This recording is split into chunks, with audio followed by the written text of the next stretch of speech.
Père éternel Dieu, même à celui qui ne sait pas chanter, tu sais donner un chant nouveau. Alléluia. Oh, le roi des rois, tu es assis sur ton trône. La Bible dit, tu sièges sur ton trône. Moi, je comprends que quand tu sièges, tu es en train de décider sur le sort de quelqu'un. Tu es en train de décider sur l'avenir de quelqu'un sur la terre. Quand tu sièges sur le trône, tu prends les grandes décisions sur l'avenir de quelqu'un. Oh, honneur et louange te soient rendus. Père éternel, mon être faillible, oh Dieu, ne saura pas transmettre correctement ce que tu veux pour quelqu'un ce matin. Père, utilise mes faibles mots, oh Dieu, pour atteindre tes objectifs. Moi, je n'ai pas d'objectif. C'est toi qui as des objectifs, oh Dieu. Et laisse que tes objectifs soient atteints par mes faibles mots. Au nom de Jésus, avec l'aide du Saint-Esprit, nous avons ainsi prié. Nous disons Amen. Amen. Amen. Hein? Amen. Amen. Amen. Nous bénissons le Seigneur Tunabariki Bwana pour cette opportunité qu'il nous donne. juu bahati anetupa Et nous ne cesserons jamais d'être reconnaissants envers notre Père. na hatutaacha kupika shukrani kwa baba yetu. Que l'onction soit encore sur lui, là où il est à ce moment. Upako ikuye tena yulu yake fasha na kuya kwa Pour ce wakati huu. privilège.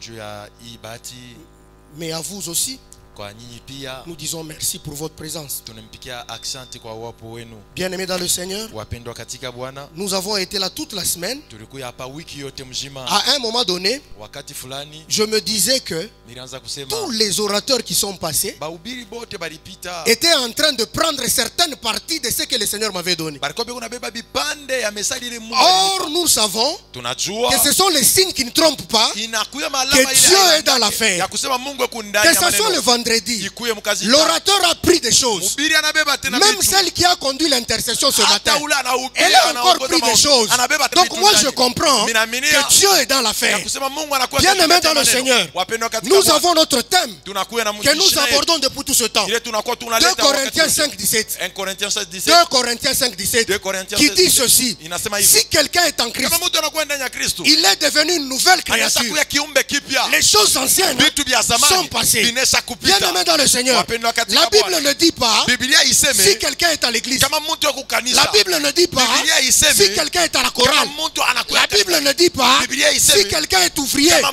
mtu anakuwa Non, la Bible dit Biblia inasema si quelqu'un est en kama Christ. mtu yuko ndani ya Kristo. Voilà pourquoi Paul dit, Ndio kwa maana Paulo Jésus était en train de dire, Yesu anasema moi je suis le vrai cep. mimi nakuya mchi Et vous, vous êtes les sarments. na mwe mnakuya Si vous, vous êtes les sarments, kama mwe mnakuya ça veut dire quoi? ni kusema nini? C'est que l'orateur du dimanche passé a dit, Ile mhubiri ya wengi il y a un cordon ombilical nakuya entre le sarment katikati ya et le cep. na hii mchi kidogo. C'est-à-dire quoi? Ni kusema Le sarment lui-même ile mchi ne peut pas vivre de lui-même. Siwezi kuishi Il ne kwa yeye peut mwenyewe. vivre Anawezi que kuishi s'il est attaché kama au anambatana cep. na mchi. Et le vrai cep, na ile mchi c'est Jésus. inakuwa Yesu. Ça veut dire quoi? Ni kusema nini? Si quelqu'un est en Christ, Kama mtu anakuwa ndani ça ya veut Kristo, dire ni kusema celui-ci, ni huyu il a quitté le monde, anatoka il a quitté la famille, anatoka jamaa comme Pierre. na kama Petro Il a quitté aussi anatoka pia la pêche. La pêche. uvuvi wa Il samaki. est venu dans le ministère. Anakuya mhuduma. C'est qu'il est devenu une nouvelle Ni créature. kusema anakuwa kiumbe Les kipya. liens Mama kamba qui le retenaient avec sa famille, ile ilikuwa kuna mama les na chama liens yake, ile makamba qui le retenaient avec le monde, ilikuwa kuna mfungo les wa ulimwengu. Ile liens nkamba qui le retenaient avec le passé ilikuwa kuna mfungo sont na mambo ya coupés. ibanisha Maintenant, il a un lien Asa anakuwa na avec kamba le roi. na Il mfalme. a un lien Anakuwa na kamba avec le cep. pamoja na De mfalme. manière à ce que Ni kusema ce que vit le cep, ile mchi naishi c'est ce que la branche reçoit. njoo inakuya na yote. Voilà pourquoi nous sommes une famille royale. Kwa maana tunakuwa kizazi ya C'est que kifalme. lorsque nous sommes en Christ, Kusema wakati tuko nous changeons de royaume. tunakuwa tunabadilisha Nous quittons le royaume des ténèbres Tunatoka ufalme wa vers le giza. royaume de lumière. Tunakuwa mfalme wa mwangaza. Voilà pourquoi le roi Ndio Jésus, kwa maana mfalme Yesu il a une autorité sur nous. anakuwa na mamlaka yule yetu. Il a une autorité sur les sujets, Anakuwa na mamlaka yule ya mais il a matukio. aussi une autorité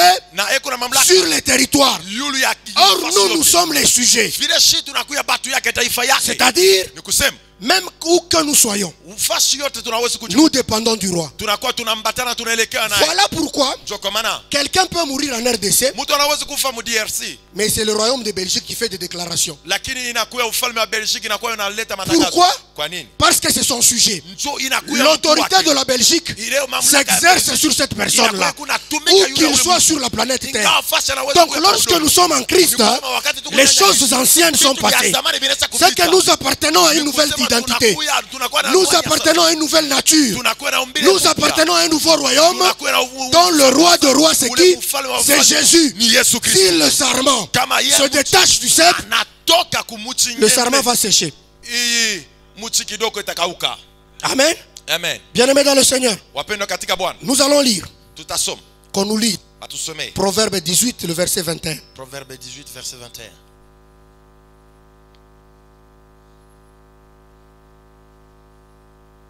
Proverbe 18, le verset 21. Qu'on nous lise. Proverbe 18, verset 21.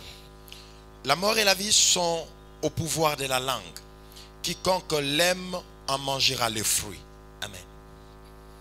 Nous lisons, qu'on nous lise aussi Jean 5, 1, 9. Jean 5, du 1er au 9e verset. Jean 5, 9. Du 1er au 9e verset. Après cela, il y eut une fête des Juifs. Et Jésus monta à Jérusalem. Or, à Jérusalem, près de la porte des brebis, il y avait une piscine qui s'appelait en hébreu Bethesda, et qui a 5 portiques. Sous ces portiques étaient couchés un grand nombre de malades, des aveugles, de boiteux, de paralytiques, et qui attendaient le mouvement de l'eau. Car un ange descendait de temps en temps dans la piscine et agitait l'eau.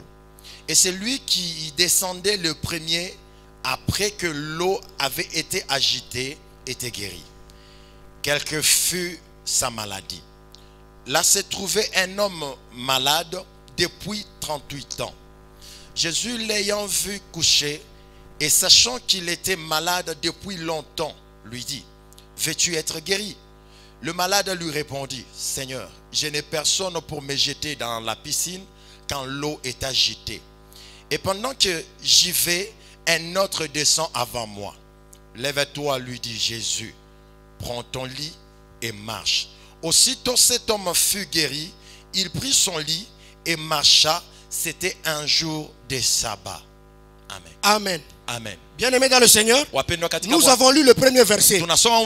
Proverbe 18 dit ceci: la vie et la mort sont au pouvoir de la langue. Bien-aimés dans le Seigneur, quiconque l'aime en mangera les fruits. Bien-aimés, lorsque nous sommes en Christ, lorsque nous sommes dans le Seigneur, c'est-à-dire qu'il nous a demandé un certain comportement. La vie et la mort sont au pouvoir de la langue. Cela veut dire quoi? L'homme devient ce qu'il déclare. L'homme est le résultat de ce qu'il a toujours déclaré. Lorsque vous lisez le verset 20, le verset dit ceci: c'est du fruit de sa bouche que l'homme se rassasie. L'homme se rassasie du fruit de sa bouche. Ce que l'homme confesse, c'est ce qui lui arrive. Ce que l'homme déclare, c'est ce dont il se rassasie. Bref, on dit ceci: la vie et la mort sont au pouvoir de la langue. Ça veut dire quoi?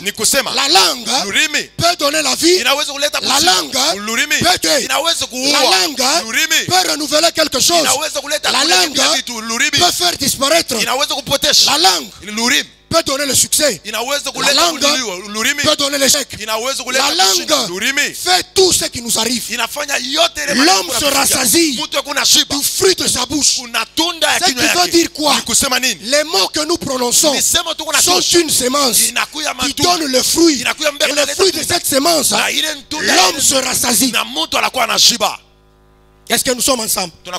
Qu'est-ce que tu déclares toute la vie? Dans toute la journée, quelles sont tes paroles? Tu déclares la victoire. Tu déclares l'échec. De toutes les façons. Même si tu ne nous réponds pas, ta vie va nous expliquer ce que tu déclares. Si tu as échoué, c'est que tu déclares l'échec. Si tu as réussi, c'est que tu déclares la réussite. Si tu as échoué, c'est que toi tu ne fais que te lamenter. Tu passes le temps à décrire ton problème. Tu décris ton problème. Tu commences à expliquer: d'ailleurs, il y a estomac yangu, même ma mère. Comme tu as appelé estomac vile yako, unaita que c'est ton estomac. donc ça va rester ton estomac. Ni kusema ça restera estomac Donc yako. cette maladie, Ile malari que tu dis, unaita hii tension yangu, attention à donc moi. ça veut dire, Ni kusema tu as apprivoisé cette maladie. unafanya ile magonjwa Tu as inakuwa fait de yako. cette maladie ta propriété Unafanya privée. ile magonjwa inakuwa tu Mais yako. au lieu de déclarer cela, Basha kutangaza tu peux hivi. commencer à déclarer, Hawezi kuanza kutangaza. ça ce n'est pas une maladie. Hii haiko Par le magonjwa. meurtrissure, Kupitia vidonda. Jésus m'a guéri Yesu de ananitunza. toute maladie. Magonjwa Je ne yote. suis pas malade, Nishi na mgonjwa. je suis vivant. Mimi nakuwa mzima. Voilà pourquoi So kwa maana David disait, Daudi anasema, moi, mie je ne mourrai pas. Mr. Kufa. Je ne mourrai pas. Mr. Kufa. Donc je ne mourrai pas. Ni kusema mie Mr. Je Kufa. vivrai. Mimi Ça nitaishi. veut dire quoi? Ni kusema Moi, mie je n'échouerai pas. Je réussirai. Mimi nitaweza. Moi, Mie je n'échouerai jamais. nitashinda Je kamwe. réussirai. Nitaweza. Moi, j'irai toujours de l'avant. Nitaenda mpaka Je ne vais mbele. jamais reculer. Nitarudia Alors kumgongo. quand tu confesses des choses comme Wakati ça, unatangaza vitu vile. les événements, Bintu. les événements, Maneno ya les wakati. circonstances, Maneno ya les wakati. personnes Bantu. vont travailler Bataanza de kutumika. manière à ce que ta déclaration soit une réalité dans ta vie. Amen.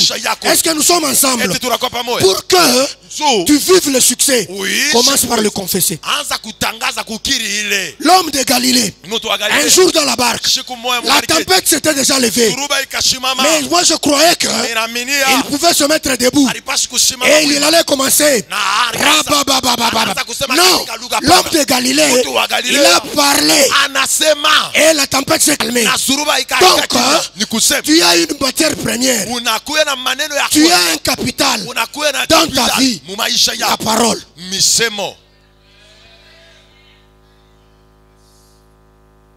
Matthieu dit ceci. Matayo anasema Par tes propres paroles, kupitia misemo tu yako seras condamné. Par utahukumiwa. tes propres paroles, Kupitia misemo yako tu seras justifié. Donc, bien aimé dans le Seigneur, nous sommes le fruit de nos paroles. Utakuya matunda ya Soit misemo nous yako. sommes justifiés, soit nous sommes condamnés. Bana banatuhukumu. Qu'est-ce que tu confesses? Unakiri nini mkinywa yako? Les déclarations de ta bouche, quelles sont-elles? Matangazo ya kinywa yako inakuya ndini? Bien aimé dans le Seigneur, Wapendwa katika ce sont des choses apparemment anodines, inakuya bitu bina batu banaona mais qui ont de l'impact sur notre vie. lakini binakuya na mafaa pa maisha. Celui qui confesse la victoire Anakiri finit par vaincre. ataishi kushinda. Au lieu de parler de ton problème à tout le monde, Bahali ya kusemezea mambo yako kwa batu bote. parle plutôt au problème. Semezea mambo Prends les yako. promesses de Dieu, Beba malako ya Mungu. déclare-les Tangaza sur ton kwa problème. mambo yako. Et puis ça, c'est ta responsabilité. Ile Mais inakuwa le reste, ile inabakia. ce n'est pas ta responsabilité. Haiko kazi yako. Le propriétaire de ces paroles, Mwenye na ile misemo. la parole faite chair, Misemo yenye kuwa na lui-même mwili. Ye mwenyewe. sera obligé Atakuya. d'entrer en jeu Kuingia mu pour mambo. transformer cette situation. Mukasi tu wa Ce kubadilisha n'est pas de la maneno. responsabilité Haiko kazi yako. pour que tu te battes, Tu ukomba. pour trouver la conviction des gens, Tu upate bitu pour batu te justifier wanasema. chez les gens. Tu batu baba Non, kuachie kwa sababu toi hapana. parle au problème. Wewe sema na Qui es-tu, grande montagne? wewe mlima ni nani maisha yangu? Bien aimé dans le Seigneur, Wapendwa katika Bwana. voilà pourquoi Ndio kwa maana nous allons parler ce matin tutasemezea asubuhi ya leo d'un sujet na kishina qui te concerne, ile qui inakuelekea concerne tes propres paroles. kuelekea misemo yako mwenyewe. Que quelqu'un dise à l'autre, mon cas est différent. Mtu amwambie ule anakuwa pembeni yake, mambo yangu inaisha kuachana. Dis à quelqu'un, mon cas est différent. Mambo yangu ni ya kuachana. Mon cas n'est pas ton cas. Mambo yangu haina ya. Même si nous avons la même maladie, Hata kama tuko na magonjwa la moja. manière dont moi je serai guéri, ce n'est pas la manière dont tu seras guéri. Même si nous avons la même situation. hata kama tuko na maneno Bien aimé dans le Seigneur, wapendwa katika Bwana. Marie et Elisabeth Maria na Elizabeth s'étaient retrouvés tous deux enceintes. wote balikuwa na mimba, Mais ils n'étaient pas dans le même cas. lakini habakukuwa. Elisabeth était avancée en âge. Elisabeth alikuwa anaweza kuombea. Elisabeth avait comme mari Zacharie. Elisabeth alikuwa na kama Tandis que Marie, Maria c'est sous l'action du Saint-Esprit. alikuwa kupitia Roho Mtakatifu. C'est-à-dire quoi? Ni kusema Ton nini? cas est différent. Mambo yako Ton inaweza cas n'est kuachana. pas le cas de tout le monde. Mambo yako haina La mambo manière watu. dont Dieu va te délivrer, Mfano ile Mungu c'est si et seulement si toi tu confesses que mon cas à moi est différent. ya kuachana na ya watu bote. Bien aimé dans le Seigneur, Wapendwa je katika reviens Bwana. sur Marie. Mimi narudilia pamoja. Zakaria avait un tout petit peu contesté. alianza kunona nona na bisha mbele. Joseph de son côté aussi Yusufu kumpembeni. était en train un peu de contester. Yeye alikuwa kuna nona kuile mambo. Mais comme mon cas est différent, Vile mambo yangu Le cas de Marie est différent. Voilà pourquoi Joseph n'a jamais été frappé. Tandis que Zacharie a été frappé. Zacharie n'a plus parlé. Parce que ce sont deux grossesses. Mais chacun a son cas. Donc n'accepte pas d'être dans tout le monde. Ton cas à toi est différent. Quelqu'un le dise, mon cas est différent. Mon cas est différent. Bien-aimé dans le Seigneur, nous n'allons pas lire Acte 12, du 1er au 11e verset, nous parle d'une histoire. Hérode se réveille un bon matin, il arrête Jacques et il le tue.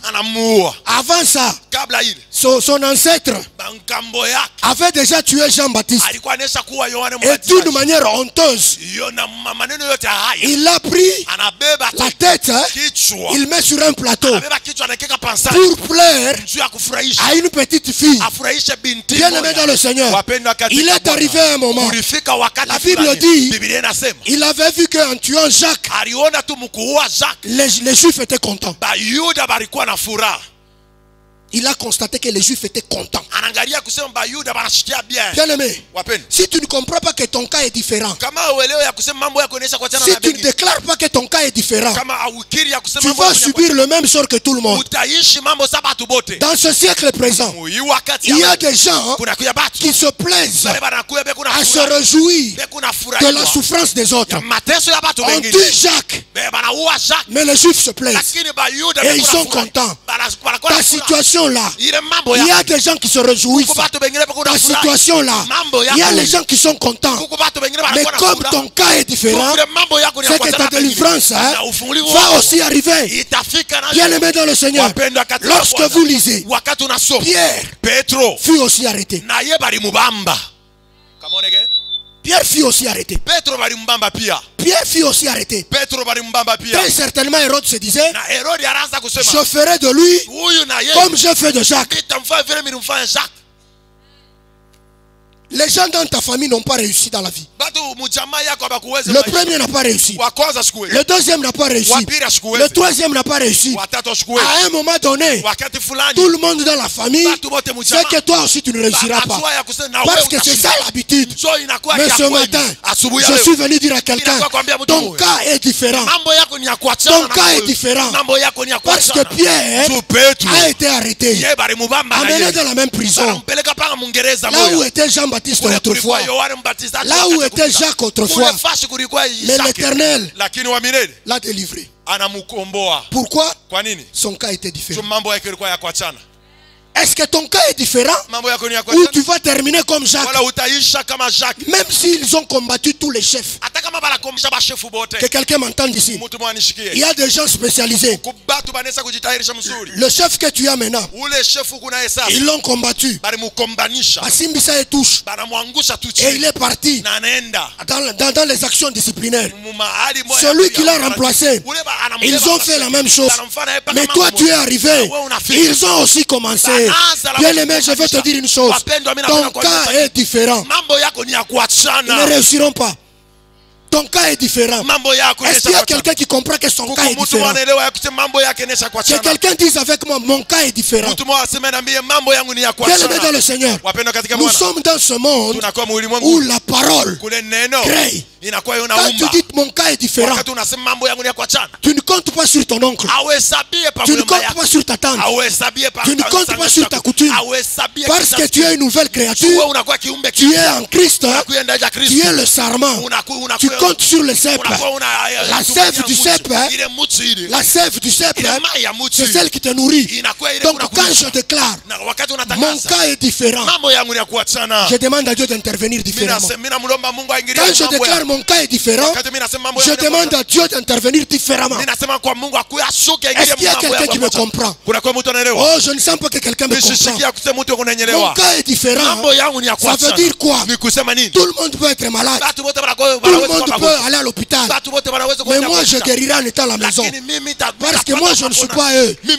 Eux ne sont pas moi. Moi je suis différent. Je confesse la guérison. Je crois en Dieu. Voilà pourquoi mon miracle arrive différemment.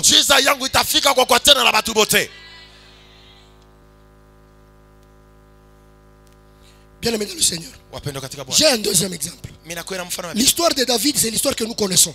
Hadithi ya Daudi inakuwa hadithi ile. Mais moi, j'ai compris 5 petites choses différemment. Lakini mimi naelewa vitu 5 ya La Bible dit ceci. Biblia inasema hivi. Chaque jour, Kila siku. pendant 40 jours, 40 jours. les Philistins sortaient. Wafilistini wanaanza kutoka. Et Goliath sortait. Na Goliath pia. Et il était en train de défier l'armée d'Israël. Na alikuwa kuna shambulia yuko Matin asubuhi et le soir. na magharibi.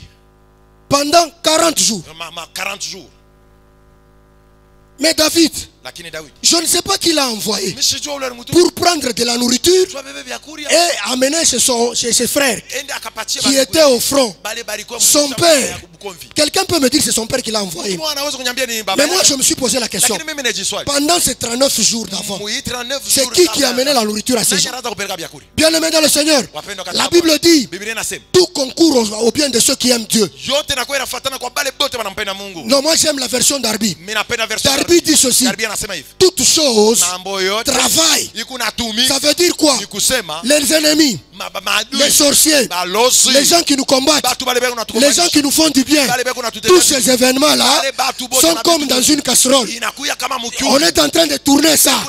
Et à la fin, ça sera pour mon bien.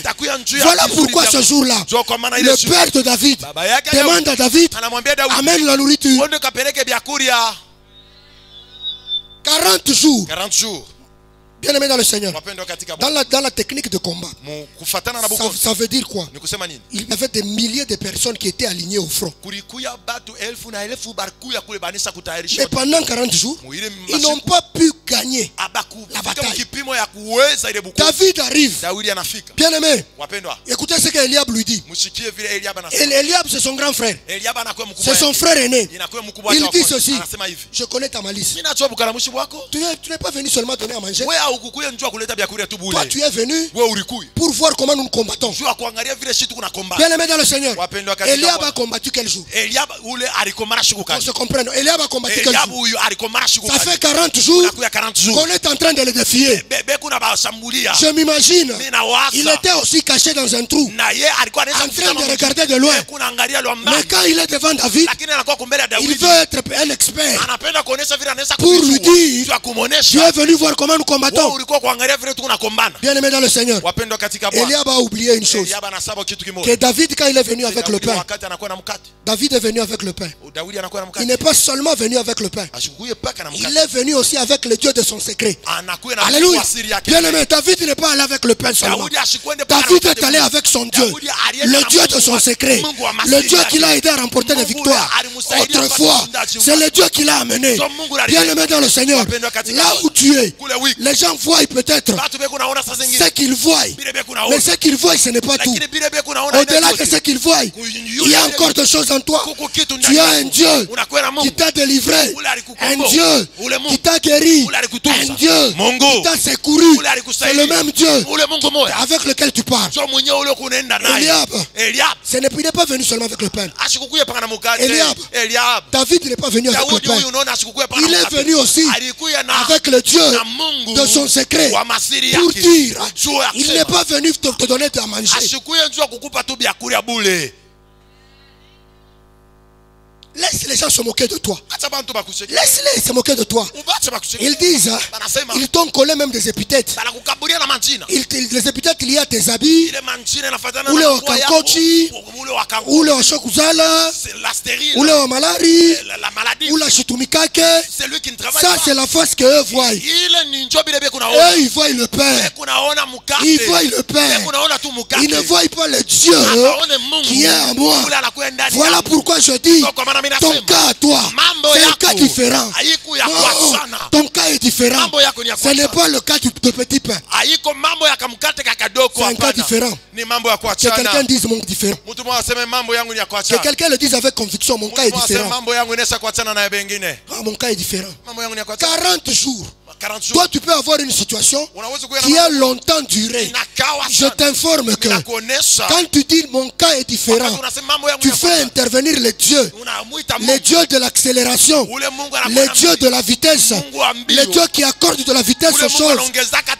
Bien aimé dans le Seigneur, à Cana, Kukana. les noces de Cana. Ile fête ya kukana. Marie va voir Jésus Maria anaenda kumuona pour lui Yesu. dire qu'ils n'ont plus de vin. Sasa kumwambia asema hakuna tena Jésus mvinyo. lui dit, Yesu anasema, qu'est-il? mambo ni nini? Mon temps n'est pas encore. Wakati yangu hayafika. Suivez ça, bien-aimé. Mfuate ile. Moi, j'ai toujours compris Mimi naamini hapa. que, au fait, Jésus avait répondu Ya kusema vile Yesu que je ne le ferai pas ya kusema mimi sitaifanya. parce que mon temps n'est pas arrivé. Juu wakati yangu hayafika. J'ai aimé une chose. Nilipenda kitu kimoja. Marie a dit, Maria anasema, faites ce qu'il vous dira. mweye mfanye bila Yesu atamionyesha. Marie a dit, Maria anasema, faites ce qu'il vous dira. mfanye bila Yesu J'ai atamionyesha. toujours cru Mimi naamini que la déclaration de Marie matangazo ya Maria a accéléré inaongeza l'exaucement, matimiziko, l'accomplissement matimiziko du miracle ya miujiza que Jésus ne devait pas accomplir ile Yesu asikupata parce que son kufanya. temps n'était pas arrivé. Wakati yake haikuwa Lorsque kufika. tu déclares, Wakati tu es en train unatangaza, d'accélérer huku unaongeza l'accomplissement de mbio ton ya miracle. matimiziko. Lorsque tu déclares Wakati unatangaza, au nom de Jésus, tu jina ya es en Yesu. train d'activer Huku naongeza la vitesse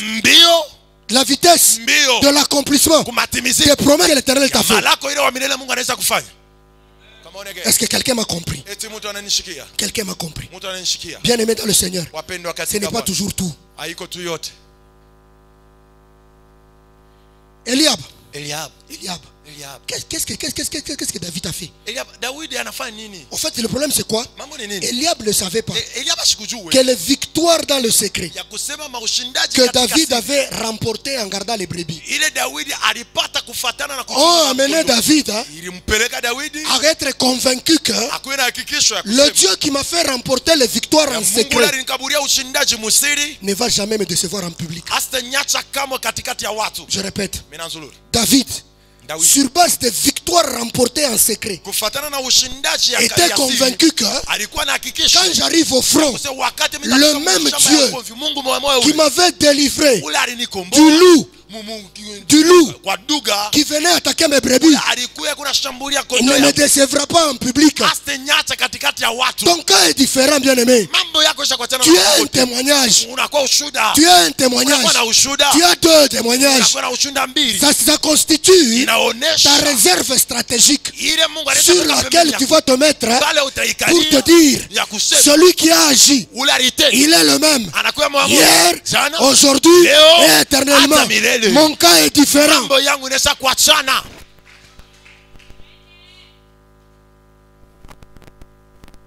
Bien-aimé dans le Seigneur, Wapendwa katika Bwana. Jésus Yesu s'est retrouvé un jour anajikuta dans le désert mujangwa et Satan lui dit, na Satan si anamwambia tu es fils de l'homme, kama unakuya mwana change les pierres badilisha hii mkate les pierres en pain. badilisha hii ribwe ikuwe. Bien-aimé dans le Seigneur, Wapendwa katika Bwana. Jésus n'avait pas Yesu à gaspiller son onction ashikukuwa kupoteza tu pour changer une pierre kubadilisha tu en ribwe un pain. ikuwe mkate. Mais il avait réservé son onction Alichungia upako pour wake multiplier le pain juu ya afin que 5000 personnes mangent. juu 7000 Donc, bien-aimé dans le Seigneur, Wapendwa katika si Bwana. aujourd'hui, Kama leo je refuse la compromission, mimi nakatala ce n'est pas que je suis faible.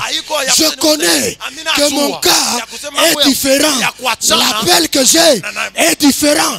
vita niko nayo ni ya Si je ne kuachana. cède pas aujourd'hui, Kama mimi sipeleke leo ce n'est pas une faiblesse. haiko ya kusema Parce que je vise des choses. mikuna tafuta bitu. À quoi servirait Jésus Yesu de atafuta prendre son onction, kama anabeba upako de changer une pierre, abebe tu kama en un pain, aibadilishe kwa mkate.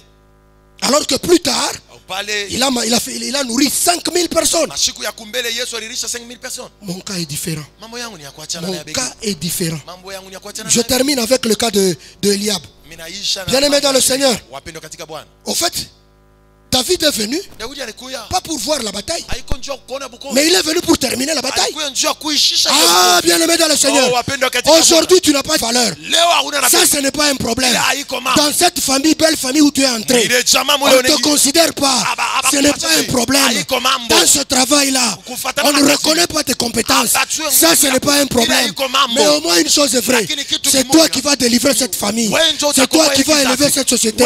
C'est toi qui vas donner de l'éclat à cette entreprise.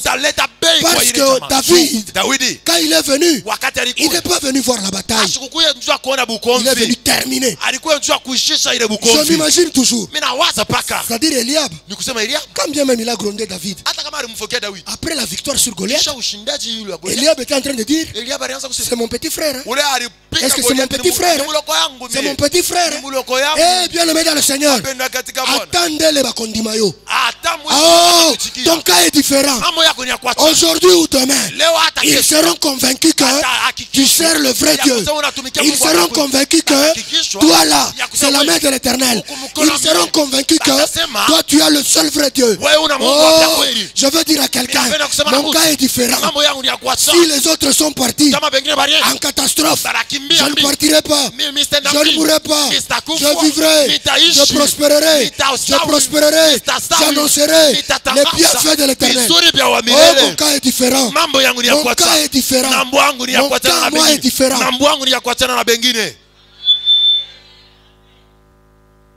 Mon cas est différent. Bien aimé dans le Seigneur, ne perds pas ton temps à t'expliquer du matin au soir. Ne perds pas ton temps. Ne perds pas ton temps. Oh bien-aimé, ce n'est pas la taille de Goliath qui doit te faire peur. Ce n'est pas la taille de l'obstacle que tu traverses qui va te faire peur. D'ailleurs, moi j'aime David. David dit ceci: quand je marche dans la vallée de l'ombre de la mort. Ça veut dire quoi? Je ne suis pas arrêté. Je n'habite pas la vallée. Je n'habite pas moi la vallée. C'est-à-dire quoi? Je marche. Donc je traverse. Si ce n'est pas aujourd'hui, si ce n'est pas demain, je traverserai la vallée. Alléluia. Je n'habite pas la vallée. Moi, je n'habite pas la vallée. Mon cas est différent. Quand je passe dans la vallée de l'ombre de la mort, je traverse. Moi, je traverse. Non, moi, je traverse. C'est-à-dire, d'une manière ou d'une autre, je traverserai cette vallée. La Bible dit, l'ange de l'Éternel campe autour de ceux qui aiment Dieu. Mais il parle de Satan pour dire, Satan comme un lion rugissant rôde. C'est-à-dire quoi, bien-aimé? Lorsque je suis dans la vallée, d'abord de un, c'est-à-dire que je marche dans la vallée. Ce n'est même pas la vallée de la mort. C'est la vallée de quoi? De l'ombre de la mort. C'est-à-dire netité. C'est-à-dire c'est comme si ce n'était pas ça. La Bible dit, je ne craindrai aucun mal. Pourquoi? Parce que mon cas est différent. Ta houlette et ton bâton me rassurent. C'est-à-dire que je ne vais pas trébucher. Je ne vais pas trébucher. Je traverse seulement. La taille de Goliath ne doit pas t'effrayer. La taille de Goliath ne t'effraie pas. Considère plutôt la grandeur de Dieu. Considère la grandeur de Dieu. La grandeur de Dieu va te délivrer. Oh, bien-aimé dans le Seigneur. Je termine par le dernier texte que nous avons lu. Bien-aimé dans le Seigneur, nous avons lu le cas de cet homme à la piscine de Bethesda. Bien-aimé dans le Seigneur, la Bible ne nous donne pas beaucoup de détails sur lui. Son nom n'est pas connu. Sa maladie précise n'est pas connue. Dans certaines versions, on l'appelle le malade de Bethesda. Mais seulement une chose, c'est que je sais, à la piscine de Bethsaïda, il y avait plusieurs maladies. Bien-aimé dans le Seigneur, nous n'avons pas besoin de connaître ta maladie. Vous n'avez pas besoin de connaître ma maladie. Mais il y a un Dieu au ciel qui connaît la situation de tout un chacun d'entre nous. C'est-à-dire quoi, bien-aimé? Son nom n'était pas connu. Mais tout ce que nous savons, c'est qu'il était là, à la piscine de Bethesda. Bien-aimé, n'oublie pas. Mon cas est différent. Ton cas est différent. Voilà pourquoi cet homme, quand il se retrouve là, il voit un monsieur arriver. Jusqu'à preuve du contraire, je crois qu'il a su que c'était Jésus plus tard. Mais avant ça, il a vu un monsieur lui poser la question: veux-tu être guéri? Bien aimé dans le Seigneur, entre nous, est-ce que c'est une question gentille? Je ne vais pas utiliser des mots compliqués parce que nous sommes à l'église. Est-ce que c'est une bonne question? Tu trouves quelqu'un à l'hôpital, aux urgences, sous oxygène, sous appareil respiratoire. Tu lui poses la question: veux-tu être guéri? Moi je crois J'étais en train d'imaginer. C'est vrai que cet homme n'a pas dit. Mais en fait, en lui, il a dit ceci. Oui, mais c'est que tu as bien. Très certainement. Il doit avoir dit, mais je ne te comprends pas. Est-ce que toi tu as un problème? D'abord, je ne t'ai même pas appelé. Moi, je ne t'ai pas appelé. Nous sommes des centaines ici. Toi-même, tu viens me voir. Et puis tu commences à me poser des questions comme ça. Des questions insensées. Veux-tu être guéri? Toi, tu ne comprends pas. Tu ne vois pas ma situation. Bien-aimé dans le Seigneur, tout le monde ne compatira pas avec toi. Il y a des gens qui se moqueront de toi en te posant des questions. Oublie-les. Retiens que ton cas est différent. Mon cas est différent. Je compte sur l'Éternel. Je ne compte pas sur une main humaine. Je ne compte pas sur un secours humain. Et il est là. Veux-tu être guéri? Suivez maintenant sa réponse. Je n'ai personne. Donc en fait il a dit ceci. Veux-tu être guéri? C'est comme s'il a dit oui, mais c'est-à-dire oui, mais voici la formule. Oui, mais voici la formule. Pour être guéri ici, voici la formule. Bien-aimé dans le Seigneur, lorsque tu déclares ton cas est différent, laisse Dieu faire les choses à sa manière. Laisse Dieu faire les choses à sa manière. Bien-aimé, quand on te prophétise que toi tu iras loin, toi tu iras à Kinshasa, toi tu rentres, ce jour-là, tu commences à envoyer des SMS à tes oncles et tantes qui sont à Kinshasa. Ils vont te bloquer et tu vas être déçu. Laisse Dieu arranger les événements, arranger les circonstances pour t'amener là où il a promis. Dieu, il a promis au peuple d'Israël d'aller à Canaan, même s'ils sont passés par les détours, même s'ils ont rencontré des batailles, même s'ils ont rencontré des combats. Le Dieu que nous servons, c'est Alpha et puis c'est Oméga. C'est-à-dire quoi? Il te fera arriver là que arrête de proposer à Dieu les schémas. Arrête de proposer à Dieu des solutions. Arrête de donner à Dieu un plan et un timing que toi tu veux. Les voies de Dieu ne sont pas nos voies. C'est ce que dit la Bible.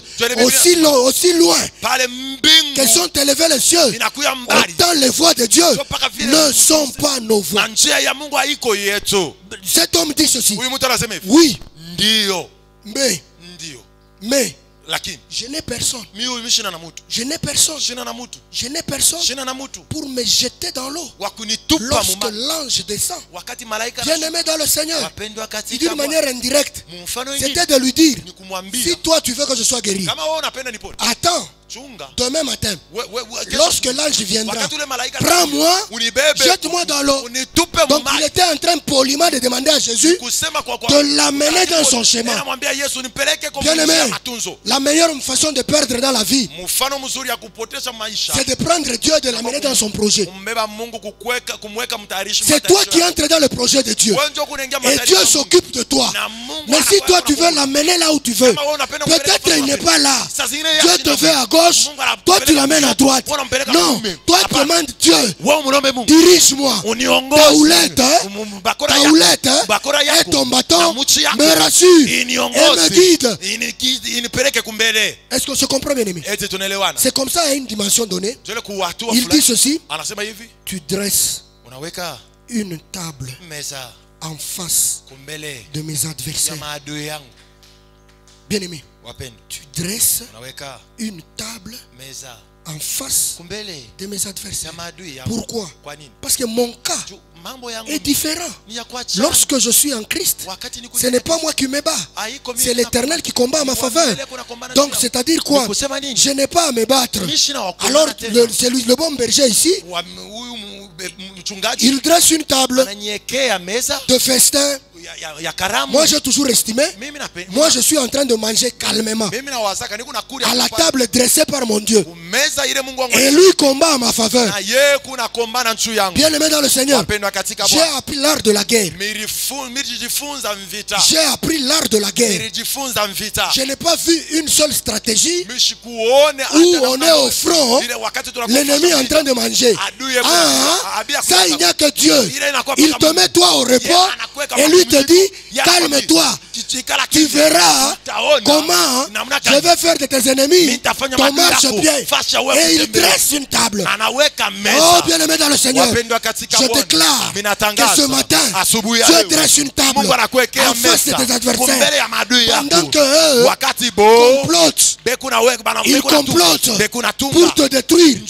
Quand ils viennent te voir, beaucoup ne n'est pas. Pourquoi est-ce que tu Ils grossis? te voient, tu prospères. Alors ils se demandent, mais cette personne ici, que nous sommes en train de combattre depuis des années, il est en train de prospérer. En conclusion, ils vont dire, oh, ton cas est différent. Ton cas est différent. Parce que Dieu dresse une table en face de tes adversaires. Bien aimé dans le Seigneur, nous allons terminer. Cet homme malade, il dit ceci: je n'ai personne pour me jeter dans l'eau. Ça veut dire quoi cette phrase? Il était en train d'expliquer à Dieu, à Jésus. Il était en train d'expliquer à Jésus: Jésus, toi là, tu ne connais rien. La vie se trouve dans la piscine. Bien aimé dans le Seigneur, la vie ne se trouve pas dans la piscine. La vie ne se trouve pas dans la piscine. La vie ne se trouve pas à l'église. La vie ne se trouve pas dans la chorale. La vie se trouve en Jésus.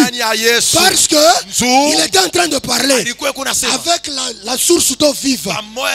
Mais il était en train de lui raconter que la vie se trouve dans cette eau qui est dans la piscine. Et lui ne savait pas. Il ne savait pas. Il était en train de dire à Jésus, toi tu ne sais pas. L'eau là, c'est là qu'il y a la guérison. L'unique manière d'être délivré de ma maladie ici, l'unique, c'est l'eau, la piscine. Et pourtant la piscine de Bethesda, la Bible dit, Bethesda veut dire la maison de la grâce. La maison de la grâce. Mais là-bas à la piscine, il y avait des centaines de malades. Cette maison de la grâce n'a rien fait pour eux. Oh, les anciens du temple là, ils se préoccupaient à vendre les brebis pour les sacrifices là-bas. Ils étaient en train de faire autre chose. Ce sont les oubliés. Mais ils ont oublié que la vraie grâce, la grâce elle-même était là. Voilà pourquoi cet homme, pour que Dieu lui dise, son cas est différent. Chaque jour, quelqu'un pour être guéri, il faut qu'il entre dans l'eau, qu'il se mouille. Donc quand il rentre à la cité, quand on regarde quelqu'un mouillé, on comprend que celui-ci a été guéri aujourd'hui. Attention, ton chemin est là. Oh, yo, okobika ya kokauka. Alléluia. Okobika ya kokauka. C'est-à-dire que tu seras en train de rentrer. Net. Ouais, mais les gens vont dire, mais qu'est-ce qui s'est passé? Bien aimé dans le Seigneur, Dieu a une solution pour toi. S'il faut que cette solution-là soit créée sur ton cas, Dieu va créer cette solution sur ton cas. Tu vas voir l'administration. L'administration. Dans le droit administratif, la manière de te promouvoir n'a jamais existé. Oh, bien aimé dans le Seigneur, on te recrute en janvier, en mars tu as une promotion, en avril tu as une autre promotion, et en décembre tu comptes les promotions, tu ne comprends pas. Bien aimé dans le Seigneur, tu as attendu le mariage, le fiancé viendra, il vient lundi, un mercredi il dote, un samedi, oh, vous êtes venu à l'église, et un dimanche vous êtes parti. Bien aimé dans le Seigneur, Dieu a toujours une formule pour toi.